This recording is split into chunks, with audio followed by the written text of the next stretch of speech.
एक शांत सा गांव था, बड़ा ही सुकून भरा। और उस गांव के किनारे एक खूबसूरत लेकिन रहस्यमयी जंगल था।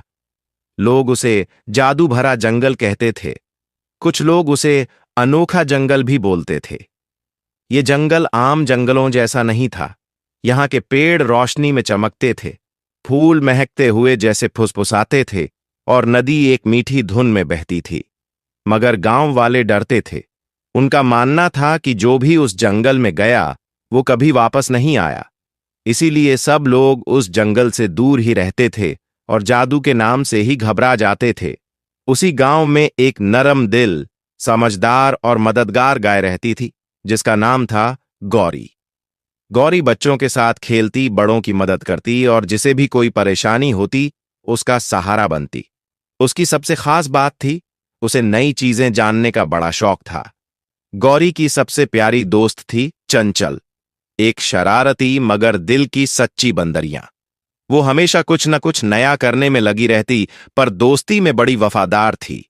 एक दिन चंचल हांफती कांपती दौड़ती हुई आई और बोली, गौरी, तूने सुना?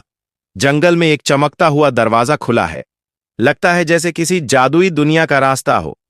गौरी ने जरा सोचा, फिर मुस्कुरा के बोली, ये तो नई चीज जानने का एक शानदार मौका है। चलते हैं।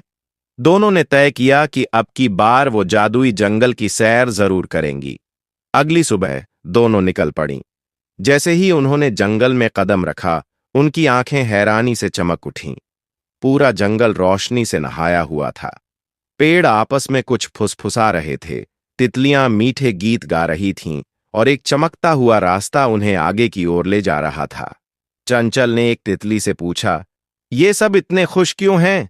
तितली मुस्कुराई और बोली, ये जादुई जंगल सिर्फ उन्हीं के लिए खुलता है जिनका दिल साफ होता है, और तुम दोनों का दिल तो मोहब्बत से भरा है। थोड़ा आगे जाकर उन्हें एक बहुत बड़ा पेड़ मिला, जिसके तने पर एक चेहरा बना हुआ था। पेड़ ने गहरी आवाज में कहा, अगर तुम जादुई तालाब तक पहुंचना चाहती हो तो मेरी पहेली का जवाब दो। वो क्या है जो बिना पैरों के चलती है? गौरी ने थोड़ा सोचा, फिर बोली, नदी। पेड़ मुस्कुराया, बिल्कुल सही जवाब। और आगे का रास्ता खुल गया। जब वो तालाब तक पहुंची तो उसका पानी नीला और बिल्कुल साफ था। तालाब खुद बोल पड़ा, जो भी मेरे पानी में देखेगा उसे अपनी सबसे बड़ी ख्वाहिश नजर आएगी। चंचल ने झांक के देखा। वो खुद को सब जानवरों की रानी देख रही थी, जो सबकी मदद कर रही थी और सबको खुशियां दे रही थी। गौरी ने देखा कि वो एक बड़ा स्कूल चला रही है, जहां इंसान और जानवर साथ में पढ़ाई कर रहे हैं। तालाब बोला, अगर तुम अपने ख्वाबों का पीछा सच्चाई और मोहब्बत से करो तो तुम सच में दुनिया बदल सकते हो। वापसी पर जंगल ने उन्हें एक जादुई पौधा तोहफे में दिया, एक छोटा चमकता हुआ पौधा जो जहां भी लगाया जाए वहां खुशी और ज्ञान फैलाता है। गौरी और चंचल वो पौधा लेकर गांव लौटी और उसे गांव के बीचों बीच लगा दिया। धीरे धीरे गांव बदलने लगा। बच्चे पढ़ाई करने लगे, जानवर प्यार से रहने लगे, और सबने मिलकर एक बेहतर, खुशहाल